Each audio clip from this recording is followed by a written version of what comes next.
So I'm Elaine. I'm 25. I'm from Hong Kong, and I work as an art director in advertising. So I got into photography because when I was 12, my dad gave me a digital camera, which was actually really new at that time.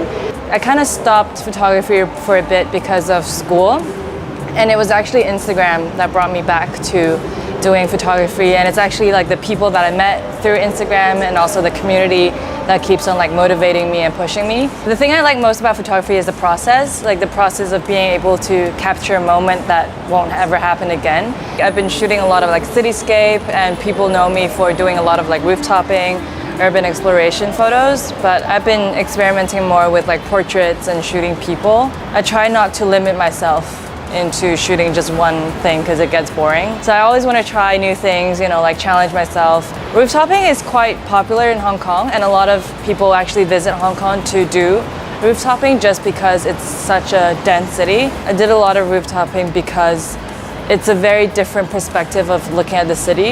I actually really like shooting street. Like I like shooting kind of spontaneous moments because like being able to capture a moment is a lot more rewarding than just shooting like in architecture. You know, it's like a one-of-a-lifetime opportunity where you just get it or you don't. There's a lot more emotion to the photo when there's like people involved rather than just like a city shot. So initially, like when I started Instagram, I wanted to showcase how beautiful my city is, like, you know, Hong Kong. Now it gradually evolved into doing a lot more storytelling. Like I plan a lot of my shoots more than just walk around the city and just getting snapshots. So I use a Canon 60 most of the time with a 1740 lens for rooftop shots because it looks more epic. 3M grip gloves for climbing. A 35 1.4 lens for portrait shots. And that's pretty much all I bring because like I want to keep things light because like I'm, you know, wearing my backpack, I'm walking everywhere. So that's all I bring.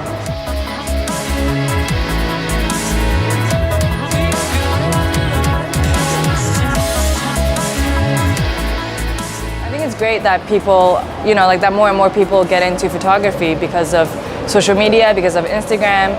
But I think there's also a thing called creative fatigue, which is where a lot of the people, you know, like they go on Instagram, like they see this cool looking photo that gets a lot of likes, and then they go to the same place and get the exact same shot, which I think happens like everywhere around the world, not just Hong Kong. And I think that can hinder creativity a lot. And I think the really important thing for photographers or people who like doing photography is that even though you look at all these inspiration online, try finding your own angle, you know, like try finding a different angle or just shoot whatever you really want to shoot or whatever you like. That's the most important thing. You know, you have to enjoy the process. You're not just like copying and pasting. You're just finding your own style through that way. Photography for me, it's almost like an addiction. Like if I stop taking photos, it feels like something's missing in my life. Life in Hong Kong is actually pretty hectic. There's a lot of like working overtime, which is quite common in Hong Kong. Monday to Friday, I'm pretty much at work most of the time. If I get off work on time, which is 7 p.m., then I try to go shoot after work. I really believe in like work hard, play hard. And you know, weekdays is like working hard, and then weekends are for me to play hard, which is photography. A photography tip would be practice makes perfect, because I feel like you can only get better at your craft through taking more photos. I always feel like, you know, just by reading books isn't enough. Like no matter how much or how many photos you look online or like in books, and like how much technical skills that you acquire, it doesn't really matter unless you actually go out there and shoot.